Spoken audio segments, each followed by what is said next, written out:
They might use pets, but they might only use like the pets with fierce loyalty to get the movement bonus, but that's really about it.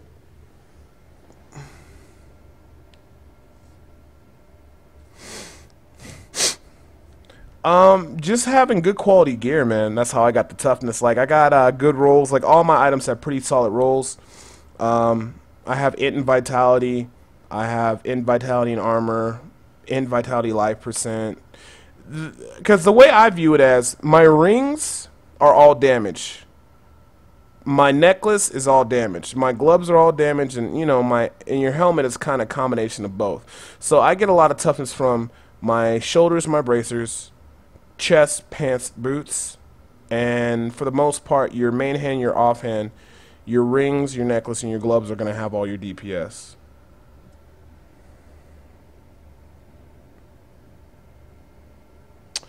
Anywho's, I digress. So let's go ahead and get into the nitty gritty. So this is the pet version of the Gargantuan with the fire build. Hey guys, Debo, welcome to viewing the tutorial video on the fire dog build. Now, if you guys are watching this video and you haven't watched the poison dog first, go watch that one first, because I break things down more about the tall man's figure and I explain about how it's doing better and it's doing great. So I'm going to give you 5 seconds. So if you're viewing this video on YouTube right now, go ahead, watch the poison dog first, because this one's just going to be straightforward. I'm going to show you guys everything real quick and just basically keep this video short. So I'm going to wait 5 seconds.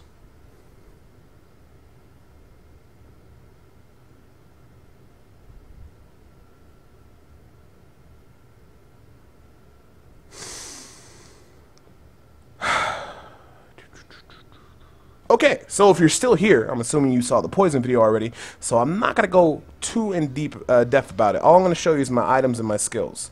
Jerome helmet, Tasker and Seal gloves, Ogdal's shoulders, Ogdal's bracers with fire damage, Trifecta Golden Gorget Leoric, because I don't have a fire amulet yet, Zunimasa pieces, chest, boots, offhand, and Blackthorn's pants, Blackthorn's belt for survivability, Tall Man's finger, crit chance, hopefully I can get one trifecta, Woe Ringer Grandeur, also my Star Cookery so I can spam Big Bad Voodoo. The reason why I don't have increased zombie dog damage, I'm probably going to be doing that in the future, but for now I like having the toughness with the DPS because I like survivability and doing the higher level torments, because we're on torment level 6 currently. So alright, so to showcase you how much damage the fire dog does, I'm just going to let him go and attack by himself for a little bit, just to show you how crazy he is. Now, he still hits pretty hard, 49, 50 million. Not as much as the poison dog, because we have more poison gear, but the main thing is... Actually, hold on, I got an elite that's trying to be a hater right now. Let me deal with this elite. Let me drop this. He's trying to be a hater right now. He's trying to kill me in my own tutorial video. No, you will not, sir. You will not kill me in my own tutorial video. You're gonna die. Is it dead yet? Is it dead yet? Is it dead? Focus! Oh, he herped the derp. He herped the derp. Okay, okay, don't do it. Don't do it. Don't do it. Don't do it. Don't. There we go. He's dead. Alright, so what I was trying to do is I was trying to show you guys the damage of the zombie dog by itself, but unfortunately we had a hater from the get-go. But you guys can see his fire damage crits for 10 million damage, sometimes 8, 7, depending on if I'm in Big Bad Voodoo or not, to all the monsters around it.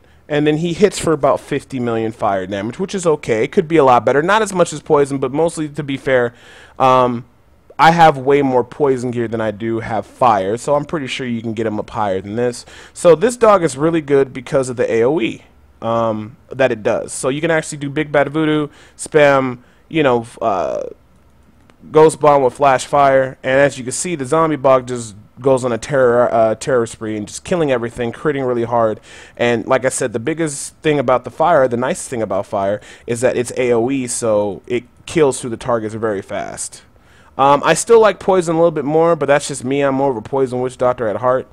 But like for your fire witch doctors, the cool thing about running the Gargantuan with fire is that you can stack a lot of fire and it goes into Raffle Protector. So the combination of Raffle Protector with this dog and then the Tiki Torches is pretty ludicrous in terms of damage and what have you not. And then back here, I can sit here and just toss my little fire bombs. See, little fire bombs. Like, pew, pew, pew, fire bombs. Look at the fire bombs. And they, uh-oh, is that an elite? No, it's not. Okay, cool. And everything dies pretty comfortably. I would say maybe the fire one could probably clear a lot faster, I'm thinking, as in comparison to poison. Both were great, but it's just the AoE from the fire and everything like that, and then plus you're building damage towards fire, which is also helps out with Raffle Protector. Elites just die a horrible death very quickly. Ooh, I gotta go back I gotta go back to Act 1 and get my cash. I don't want to forget my cash. I always do that. Sometimes, I remember one time I had like 3 caches I was supposed to claim and I didn't get them. And I lost them forever, and I was very sad about that. Because those could have been items inside those caches. So, I mean, you see the build. I mean, it's nothing too fancy. This is just a fire version of the dog build. You know, and that's about it. I don't cast Gargantuan unless we have an elite, because he's my elite killer. And the one thing I do cast a lot is Big Bad Voodoo, because that's Starman of Cookery, which makes it so that every time my fetishes land an attack, they reset the cooldown by 1 second. Then we can spam Big Bad Voodoo. You guys know. And there's probably somebody out there like, damn, Debo, why do you gotta keep showing the Starman of Cookery? I don't got one yet, Debo. This is bullcrap. It has like a low drop chance. Why can't I? Just shut up. Just shut up. If you don't have Starman of Cookery, you use the Rhino Flailer with the toads with the fire, or the ones that confuse the toads. They go through the monster, make them confused, and then they explode on the next one, dum-dum. I'm not saying that you're dumb or that you're stupid. I mean, I'm not smart sometimes myself. But before you start freaking out, this is the point I would slap you and be like, hey, use the Rhino Flailer. And if I'm mispronouncing that name, sue me. That is also a very good weapon to build with the fire. You know, and that's a really good weapon because you can confuse the monsters and the elites and still have like a lot of DPS. You'll produce a lot of DPS as well. And somebody is blocking the room. Oh, this is so dangerous. Oh, this is so dangerous. Okay, no, it's dead. This is dead. This is dead. Okay, great. Okay, cool. Yeah, great. Awesome. Good job, guys. Anyways, so the Rhino Flare would actually work out pretty good with this build in terms of crowd control and stuff like that. You know. Awesome. Alright. And we'll cast Big Bad Voodoo. And as you can see, everything just dies really quickly. I mean, he hits for like 55 million, 64 million. That's nice. Plus, he's ticking for 11 million damage for all the monsters around him. So the Fire Dog, like in general, I really think he's really good. Now, with fire, you can either use the Blackthorn's belt combination, or you can actually use the hexing pants, but you'll actually have to run around in little circles like this so you can keep up the DPS. As long as you have enough toughness and you understand you have to stay constantly moving for that, then the hexing pants are great. Nothing wrong with that. Oh, that Gargantuan's so angry. Yes. Kill everything. Excellent. Alright. And I think that's about it. Now on to the next area.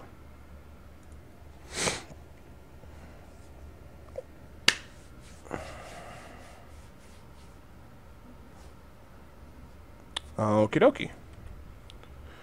Now we gotta head inside the bunker. Oh, I don't want to go inside this bunker.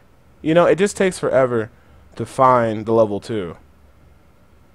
But I will have to take one for the team and just deal with this. Hopefully I can find this very quickly, so like 10 minutes of this video is just not me just looking for the entrance to level 2, which would be quite horrible. So, like I said, casting little fire bombs, and since you're using fire and you have good critical % chance of crit damage, the fire bombs actually hit pretty dang hard. Alright, let me see, what, 1.6? That's not much, but it's better than nothing, right? With the fire bombs, better than nothing. Ooh, we got an elite. It's about to go down. Okay, so I want to wait a little bit and see if he can get into better position, but it looks like the zombie dog's going to kill him anyway. Okay, drop raffle, and then hopefully he doesn't herp the derp. Oop, get out the room. Frosticicle's going off. Back in the room. And he got frozen. Hopefully he gets in a couple hits. Yeah, he got in a hit. Good job. So Raffle Protector and the Gargantuan, actually, the Gargantuan, well, I'm sorry, Raffle Protector, which is a Gargantuan, and the Gargantuan Zombie Dog from Tall Man's Finger, if they actually both are on the elite, the elites die very quickly. But, I mean, the Zombie Dog is very intelligent. The Gargantuan, sometimes, he likes to herp the derp. And as I told people before, people ask me, well, Debo, what does herp the derp mean? Herp the derp is kind of like just, like he's derping. Like if you ever sit there and you cast Raffle Protector, then he has a big crazy elite right there. You want him to go kill and he runs off and he starts like killing like the the trash mobs on the other half of the screen instead of killing the elites, you can call that a herp-to-derp. Or when you summon him and he just kind of stands around, we call that a herp-to-derp. So his nickname is herp-to-derp. And I think the reason why he does herp-to-derp like that, because if he actually had a smart AI, he'd probably be a little bit overpowered more than he already is. So some people say that Blizzard needs to fix the herp-to-derp, but I think they kind of have to keep the herp-to-derp, because if they actually make the Gargantuan really smart, one, he'll become self-aware. And when he becomes self-aware, he probably won't even need us anymore. He'll probably go on his own and start killing a bunch of stuff. But also, if they made him really smart like that, then they would maybe have to actually scale him back a little. Because he hits really hard. Like, really hard. Especially if you have increased Gargantuan damage and you have the Hexing Pants on and you have some other stuff. He can crit really crazy like. So, maybe herp-to-derp is good and it's necessary. Oh, we found level 2 really fast. Excellent. So, to me, it's just a balance. So, it's like, either, if they do improve the AI, I think they actually would nerf the damage a little bit, which is okay. My little theory is for Raffle Protector, he should actually be a Raffle Protector, and when he comes out, he puts his shield on you and makes it so you take a little bit of less damage or something like that. That would be pretty cool. And then maybe, or something else I was thinking about is that he's Raffle Protector. He does the same amount of damage that he does, or I'm sorry, they scale back his damage a little bit, but if you happen to die within those 15 seconds while he's out, he sacrifices himself and he takes the death and you don't. And that, I think, would be pretty cool if they did something like that, if they were to scale back the damage. Because if they do scale back the damage, they're going to have to do something, either improve its AI or just have an extra little added effect. But I don't really think Blizzard's going to change it anytime soon. So, you know, do they need to? Not really. I feel that he's fine. Whenever I need him to really get in there and do damage, I usually drop the Big Bad Voodoo and the...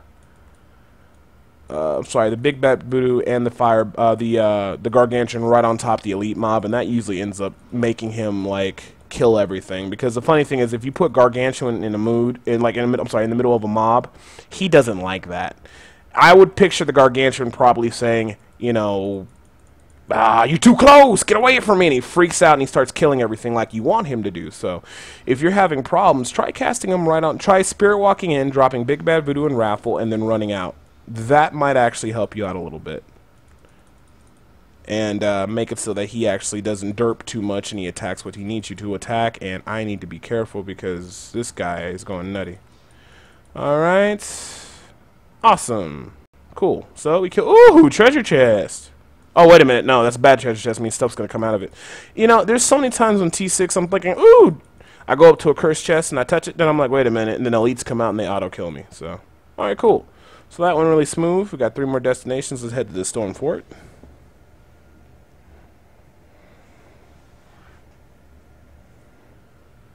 And now we're going to kill 100 of these enemies. And okay. Now at this point I can cut the video off, but I just, like I said, for the most part I always like to show a full rift clear or a full bounty run using a build just so people can see it's viable. Then it works out very fine. Now somebody might be asking, Debo, why do you get so much toughness in it? Well, there's 2 ways you can go about this. We can get Spirit Vessel or take a cop out, which will be fine, but then the zombie dog loses his damage because if you actually run, because you're going to take Pierce the Veil. So if you lose Pierce the Veil for Spirit Vessel, you're losing DPS. And if you take out zombie dog handler or you take out Fierce Loyalty, that any of those like increase the zombie dog count, that's gonna hurt your zombie dog damage. So instead of worrying about getting a Spirit Vessel, I just play a little bit more safer, and then I get like a lot of toughness so I can survive and not worry about things. But I mean, if you're a DPS junkie, that's you and your risk reward system. But for me, I like to play safe. And now, normally I would be doing Flash Fire too, but unfortunately, this monster has this thing called Reflect Damage, and it's just really just not that good to deal with. It actually hurts a lot. Cool, so they took out that monster, no problem. Got about 60 more monsters to kill, and the special... Ooh, Goblin! And then we'll be able to go on to the next area.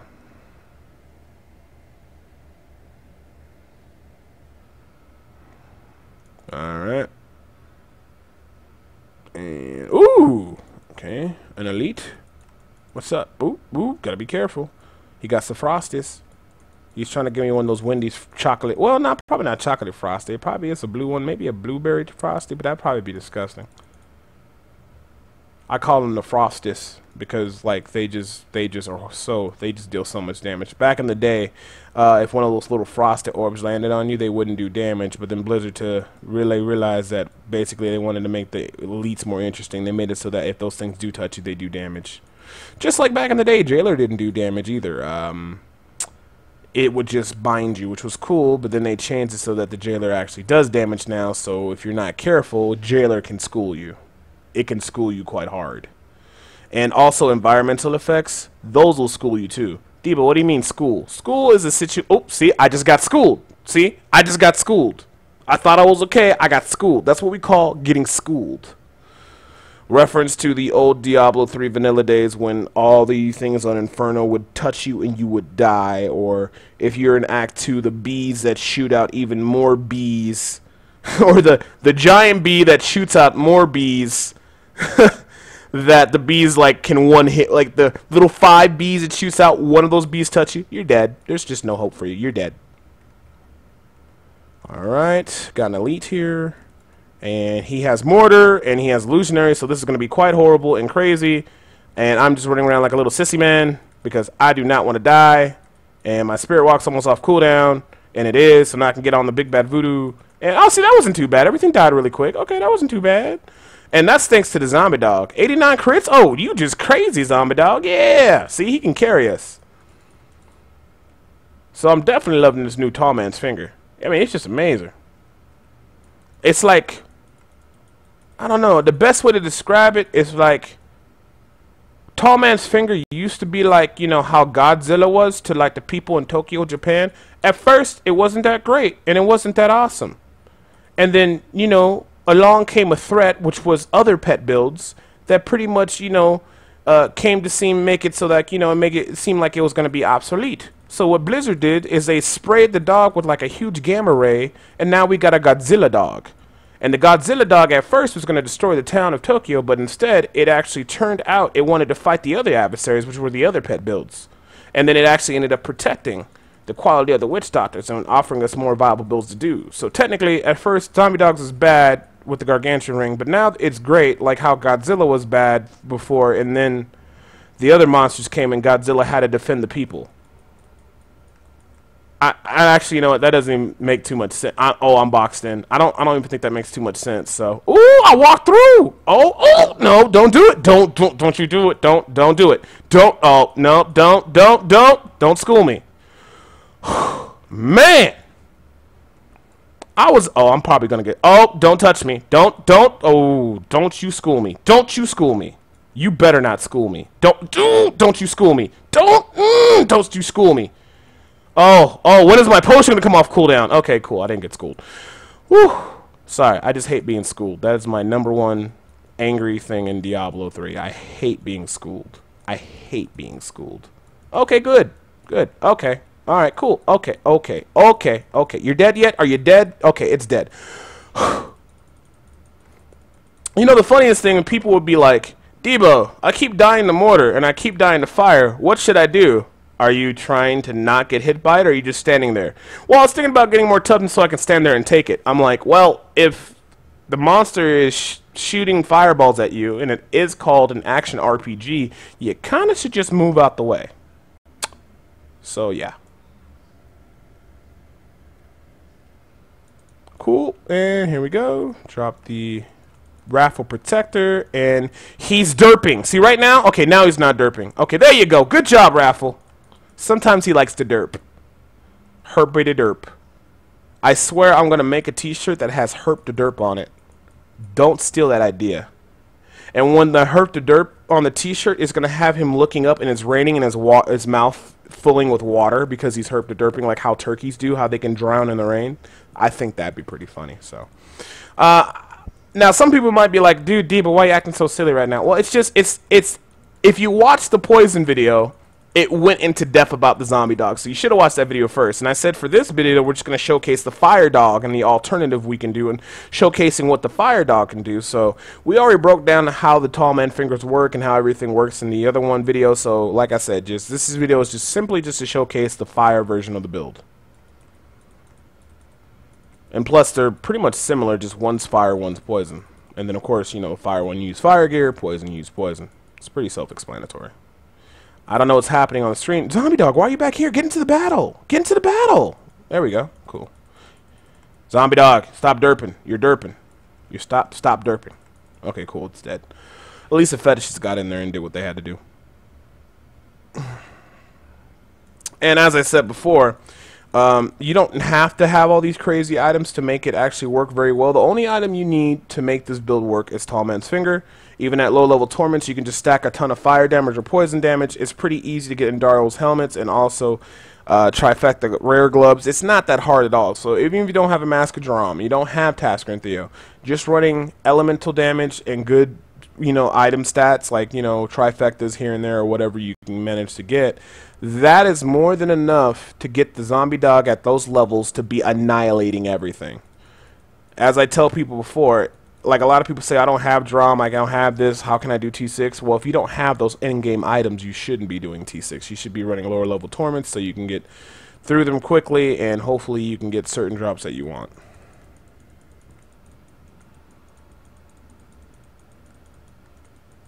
Alright, the fetish is doing their job. Zombie dog's out. I gotta check this chest. That's bad luck if you don't check them. Okay, nothing inside of it. And I do believe we're going to be doing on Sadia. There's really no reason to showcase a zombie dog by itself killing the boss, but I'm just going to pop everything on her and we'll see how fast she dies. Good, that guy went down, no problem. Excellent. Ooh, an elite. Yep, see? And see, when you drop him right on top of him too, that also helps because I think they also changed him so he comes back out, he stuns. Let me see here. Someone go get you in live, dealing fire and knocking back sentient enemies in the air. So yeah, you pretty much want to drop Raffle Protector on top of an elite anyway. It makes it so much easier, and it really cuts out like the herp to derpness by at least 25–30%. Because when I start dropping him on top of the mob, I just noticed that for the most times he would just start swinging like a crazy wild animal and start destroying everything. But when I cast him from far back, he usually herp to derps when I cast him from far back, which is unacceptable because we don't want him to herp to derp. Alright. Now we're almost at Sadia, or Sadia, or however she pronounces her name.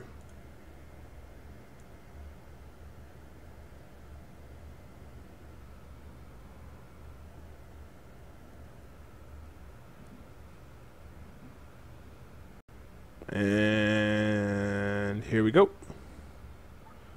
Now, let's see how fast she can die. I think she's going to pop, like, really fast. I think she's going to die really fast. And she is dying a horrible death. And she is dead. Awesome. Did she drop us any good stuff? Nope. Let's head over to the last area. And after this area, this will conclude the fire dog build tutorial video for the Tall Man's Finger in all its glory. So as we're drawing to a close, Tall Man's Finger is very good. To maximize the damage, you want to run all the dog skills. At lower level torments, you may not need to maximize all the dog skills because the dog's going to be doing so much damage anyway. You might want to switch it out for something that either offers you more utility or speeds up the run at lower level torments. If you're a brand new fresh witch doctor and you hit level 70, you happen to get a Tall Man's Finger. If you run all the major skills, that dog will be a seriously crazy dog running around killing everything. And then if you combine it with, like, let's say the fire one, you use a mage fist, or like, you know, like with the, I don't know, with the poison one, you use the swamp ladders, or you just use poison bracers. Anything along those lines will increase the damage and help out a lot. But you definitely want to get Mask of Drum and you want to get Tasker and Theo. That, with these skills alone, will start having you get towards that end game very quickly. At least if you want to run the zombie dog and have it do in-game potential. You know? Actually, you know what? I just realized something. Instead of going around the whole circle like I normally would, I think I can just go back up and go back down to level 2. Yeah, I can. Cool. So it can be used with a minimum amount of the only item you need is the tall man's finger. So it can be used with a minimal amount of items if you actually run the build correctly and you have the right skills. And if you have all the items to make it better, hey, the dog's just gonna hit a lot harder. You know, but I see a lot of people get mad because they say, oh, these builds need a lot of items. None of these builds need a lot of items, especially for tall man's finger to get it off the ground. If you don't have the items to do T6, you should be doing a lower level tournament. That just makes sense. I remember because one guy complained, said all these builds require items. Like, well, it's a Health 2 build, it's a Jade said build, it's a Jerome build and a Carnival build, and these are on T6. T6 is the only end game we have right now. So yes, you have to kind of have some of these major Witch Doctor items to do the highest level difficulty in the game. Yes, that makes sense. But if you don't have those items, then you might just run a little bit of a... You might not have all the specific items to get the damage out that you want. Then what you do is you just simply lower the torment level. Maybe, like, say if you're doing like a Carnival build and all you have is Carnival and maybe I don't know, let's say you have that and you have a Thunder Fury. Okay, well, you might have to run low-level tournaments and just basically just generate your fetishes and shoot with the dart, but that's what you do. And then when you get better pieces like Star Metal Cookery and you have the Zuni pieces, then it starts opening up higher levels of difficulty. So no one, I mean, in an action RPG game, all your builds are pretty much item-based, you know, because you want to get these items to do the high-end, you know, combos and specs and stuff like that. But, you know, I always have little entry-level builds, and I always try to tell people this is how you build when you're at lower level. And those builds don't really require specific items. They just require usually just rare items that roll with good stats, or, you know, just decent statted items, or just having decent gear that's not, you know, like a Jerome. You could just have a nice, you know, yellow rare helmet that has it, vitality, and crit chance. That would be perfectly fine, you know. But, I mean, the whole point of this game is to get these items, to do these builds that require these items, because, I mean, you want to get the T6 and you want to kill all the crazy monsters. Like, plus you get a lot of gold. Like, I just did those 2 runs. I started at 37 million, and now I'm up to 8 million. That's the nice thing about doing high-level tournaments. You get a lot of experience and a lot of gold. So, you know, just if you only have the tall man's finger, you can run all these 4 passives and start choosing which dog you want to use and start building towards that element, and you'll be fine. As you keep playing the game, you will find better items. These better items will enable you to do higher level tournaments, you know, and that's just basically how it goes. So don't get discouraged. Just keep searching for this gear. If you get a tall man's finger, hey, try one of these builds. You might like it. You see it works on T6, so it can work all the way down to T1. Other than that, I always appreciate you guys watching my instructional videos. And make sure you guys check me out on Facebook, Twitter, all that fun stuff. I need to really start putting all this stuff in the description or whatever, but you see it on the little side of the overlay. Twitch SPS Debo, Twitch TV, twitch.tv/SPS Debo. And if you check out my channel there, I actually have links and everything to my Reddit post and my Diablo fans post and the Diablo forums post, where I keep all my builds and all my information there. So as always, I'm Debo. Appreciate you guys watching, and I'm out.